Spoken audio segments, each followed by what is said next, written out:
When I was in high school, my parents made me attend some stupid religious summer camp. I hated the outdoors, and I wasn't a summer camp person.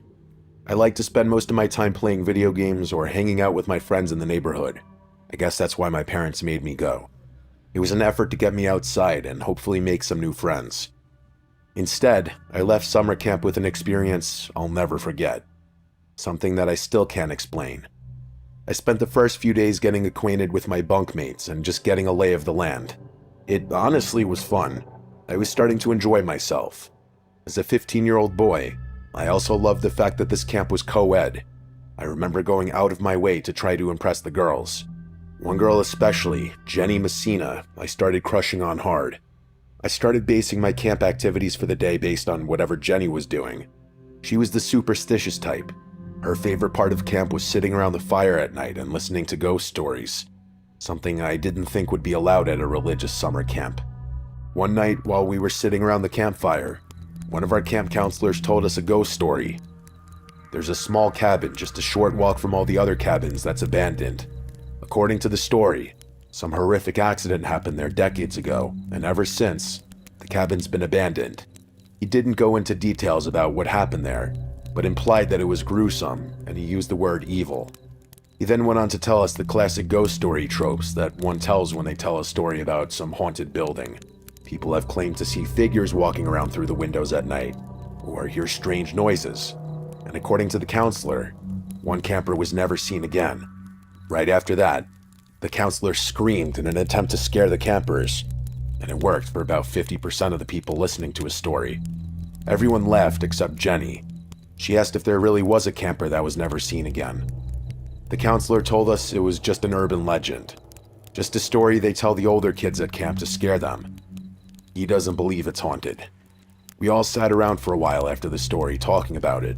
We all assumed they left the cabin there empty on purpose to give the story some weight, make it seem like it's actually a true story in some way. Having the empty cabin there for seemingly no reason gives the story a strange sense of validation. At least that's what some people, like Jenny, thought. The counselor eventually gathers us all up and tells us it's time to head to our rooms for the night. What he didn't know was that a small group of us had a plan to sneak out that night to play Truth or Dare. Jenny was one of the people sneaking out as well. We waited a few hours to make sure all the counselors had gone in for the night, and we snuck out. We met down by the water, which was about a 10-minute walk from the cabins. We wanted to make sure we were a safe distance from the cabins so nobody would hear us. There were 8 of us who snuck down there. The 5 boys got down there first, and the 3 girls showed up a few minutes after us. We sat around for a little while, and then started playing Truth or Dare. I was using this as an excuse to try and impress Jenny in some way. At first, everyone was scared to say Dare and was sticking to Truth. When it finally was my turn, I said Dare. They dared me to go inside the abandoned cabin, of course, and stay there for 10 minutes. I could see Jenny look terrified, but I didn't care about this haunted cabin. I didn't believe the ghost story. We all quietly snuck up to the cabin. There was this weird uneasiness in the air. I think it was because everyone was thinking about the story from earlier, so it felt like there was the shred of truth. I only felt slightly uneasy because I was about to break into a cabin when I was supposed to be in bed. Breaking 2 rules was a lot scarier to me than a ghost story. I walked up to the door and looked behind me. Everyone I was with was standing behind some trees watching me. I was surprised that the door was open. I didn't have to force it or try breaking into a window. I just walked right in like I owned the place. I closed the door behind me and walked around the empty cabin. It was dark.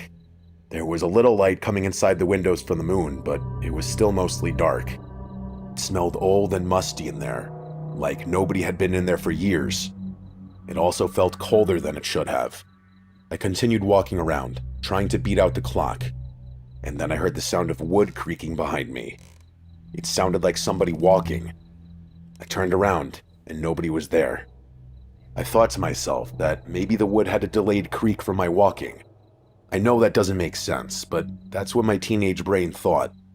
I looked at my watch, and I couldn't believe only 2 minutes had passed. I felt like I had been in there for 20 minutes. There was a structural beam in the middle of the cabin that I decided to lean on while I waited.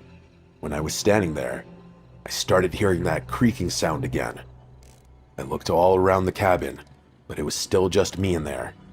Then, I heard the sound get louder and faster, almost like someone was running on the creaky wooden floor, but nothing was there, and then just stopped.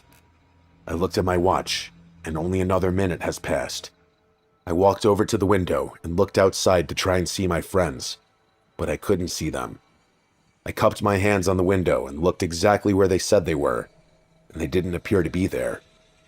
I started knocking on the window, trying to see if I could get their attention, but nobody appeared from the other side of the tree. I didn't want to admit this to myself, but I was scared. The story and how all my friends reacted to it must have gotten to me on some level, because I felt off. I decided I was going to leave. I was sure that my friends would love to rip into me anyway.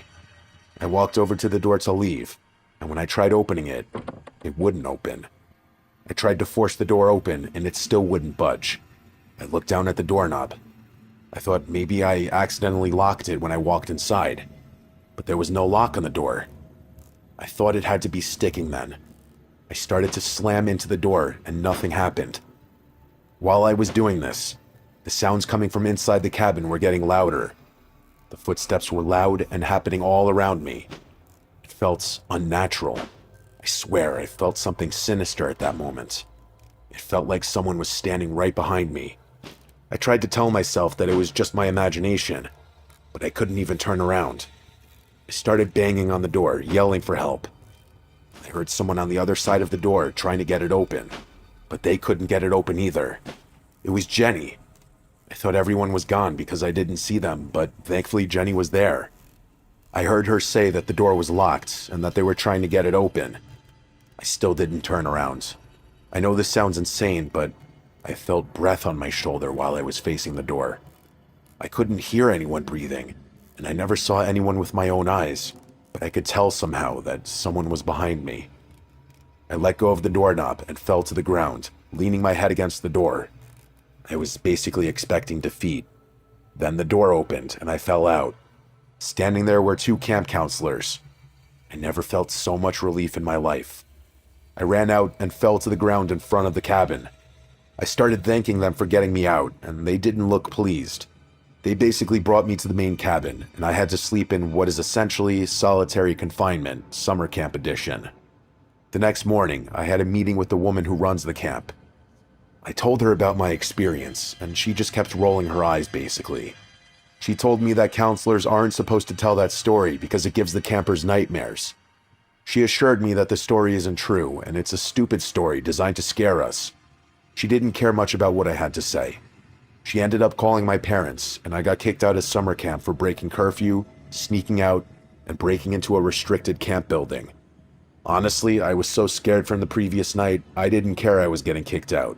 I was happy to be going home and spending the rest of my summer vacation grounded. Back then, I remember looking into the story more. The internet was not as expansive as it is right now. I couldn't find any details on whether the story was true or not. The camp has since closed, and every time over the years I try to look the story up, I never can find anything. It's easy to say that this was all my mind, but that's not the case.